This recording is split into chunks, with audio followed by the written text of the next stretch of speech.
Bonjour et bienvenue pour cette seconde vidéo consacrée à la Seconde Guerre mondiale. Cette fois-ci, nous allons nous intéresser au tournant de la guerre, c'est-à-dire le moment où l'Axe commence à enchaîner les défaites jusqu'à la victoire des Alliés. Nous avons vu dans la vidéo précédente comment les forces de l'Axe ont connu une grande phase d'expansion pendant les premières années de la guerre. En 1942, l'Axe était certes au maximum de ses conquêtes, tant dans le Pacifique qu'en Europe. Cependant, celle-ci ralentissait, voire subissait des coups d'arrêt. Dans le Pacifique, la situation se figea rapidement.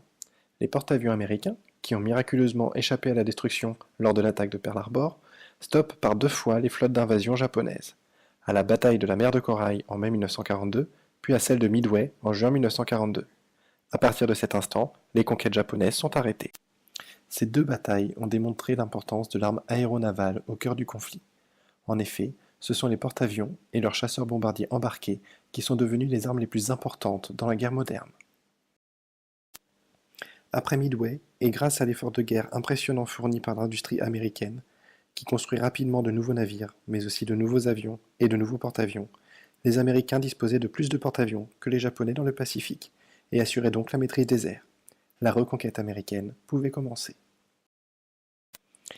Pour l'Allemagne nazie, les premières difficultés apparurent en Afrique, où la conquête de l'Égypte fut arrêtée par la défaite d'El Alamein en novembre 1942, face à des troupes britanniques aidées de soldats issus des résistances européennes, dont quelques Français libres.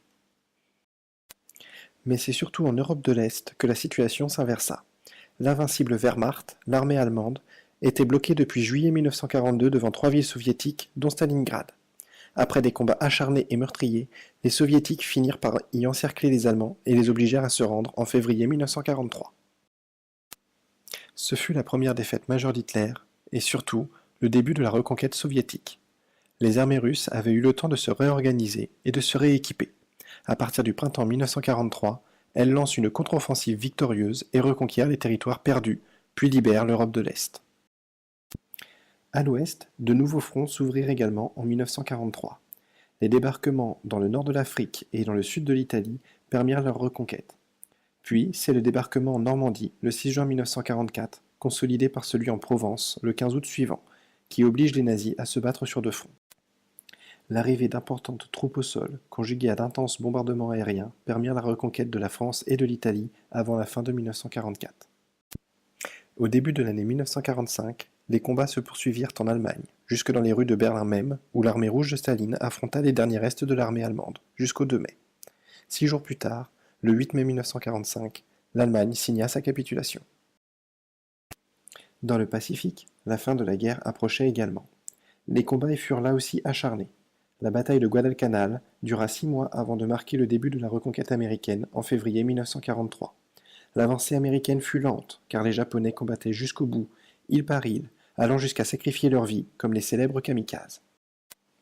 Après 2 difficiles victoires à Iwo Jima et Okinawa au début de 1945, les Américains décidèrent de précipiter la fin de la guerre en bombardant directement les villes japonaises.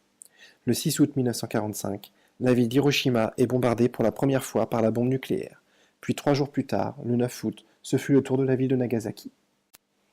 Devant la puissance formidable de cette nouvelle arme et devant l'ampleur des destructions, mais aussi face à la menace de l'URSS qui vient de lui déclarer la guerre, le Japon signa sa capitulation le 2 septembre 1945. La Seconde Guerre mondiale était alors terminée. Le bilan de la guerre est extrêmement lourd, avec plus de 60 millions de morts. Ce chiffre s'explique par l'engagement total des soldats de chaque camp, dans des batailles très destructrices et meurtrières, mais aussi par la volonté de combattre jusqu'à la destruction totale de l'adversaire. C'est la guerre d'anéantissement. Le bilan est surtout très lourd pour les civils qui représentent plus de la moitié des victimes de la guerre. Cela s'explique par des combats dans des villes non évacuées, comme Stalingrad, Berlin ou Shanghai, mais aussi par les intenses bombardements de grandes villes, comme Londres, Dresde ou Tokyo. Enfin, il faut aussi ajouter les 6 millions de victimes des génocides du régime nazi et de l'horreur des camps.